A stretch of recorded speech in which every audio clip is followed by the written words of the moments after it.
How Player's baby comeback was no overnight success. I'm John Bowden from Rock History Music.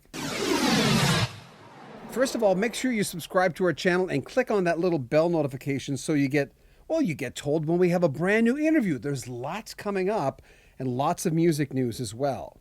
Peter Beckett was pushing 30 when Player had their very first hit, their biggest hit, Baby Come Back. It hit number 1 on the US Billboard charts in the early part of 1978, and it stayed there for 3 weeks. Player formed in 1976, featuring Beckett on guitar and vocals, singer-guitarist JC Crowley, who co-wrote Baby Come Back, and was also in the band Riff Raff and later Bandana with Beckett. And then there was Ronn Moss on bass and vocals, and drummer John Friesen. This happens all the time when a band becomes very big. Everyone said they had overnight success. And sometimes that is the case, where they just got lucky and they kind of learned to play guitar 2 years ago, and all of a sudden they have a hit, or a year ago.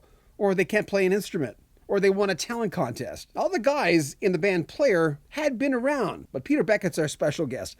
We're going to concentrate on his career. He was born in Liverpool, snuck into the Cavern Club, and actually saw the Beatles at a young age, was invited to audition for the band Badfinger, who were on the Beatles Apple label, and was also in a prog band that I love, Paladin, just to name a few groups. We'll go a little deeper into Peter Beckett's career in future episodes of this series. But first of all the steps that Peter Beckett took on the way to that number 1 hit, Baby Come Back. Yeah, well, I've been doing it since I was 16.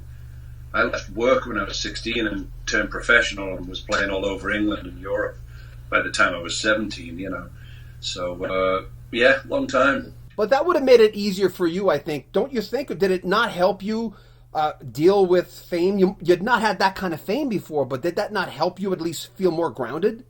Well, yeah, I mean, even Paladin was well known in England, but it was more of a live band, you know, it was a road band, highly acclaimed, but you know, it was nothing like being in Player or even Little River Band.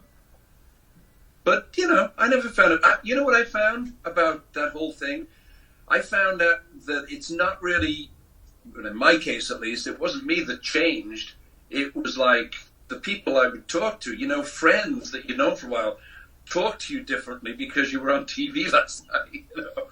So I found it was other people that changed more than me. I mean, just because I had a yacht and a gold Rolls Royce, I mean, you know. I've got a few of those. It's a joke. But did you know it at the time? And that's the thing, I think. I'm always surprised that fans are always curious on, yeah, but did they know it at the time? Did you know this was as big as it was? Well, we got an inkling when, you know, we started out touring with Gino Vanelli, did a handful of shows, and that was our first foray. And then the record came out and started climbing the charts, and they whipped us off that tour and put us on the Silk Degrees tour with our Skags, and that was a full-on arena, 30,000-seater tour, like a whole month or more.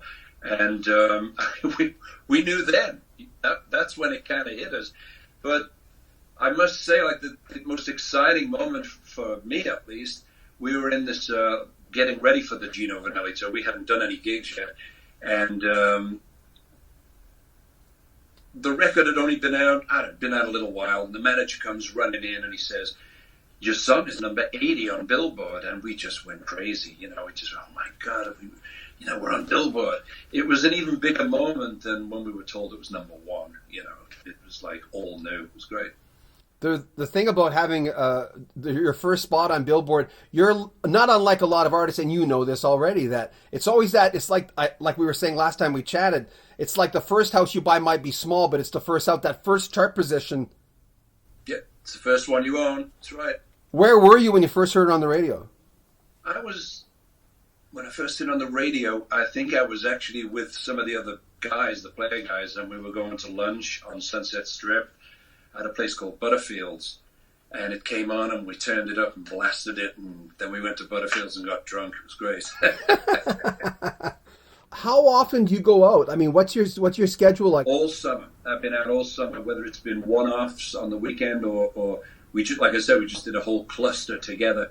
And I haven't seen summer. I haven't been to the beach. You know, I barely really seen the sun. It's just been going out every weekend, sometimes in the middle of the week. And the last outing was like 10 days or something. It was crazy. Mm-hmm. So I'm going again tomorrow, and I've got work, mostly yacht rock stuff, but not all. I've got work right up through May next year already. You know, that's crazy.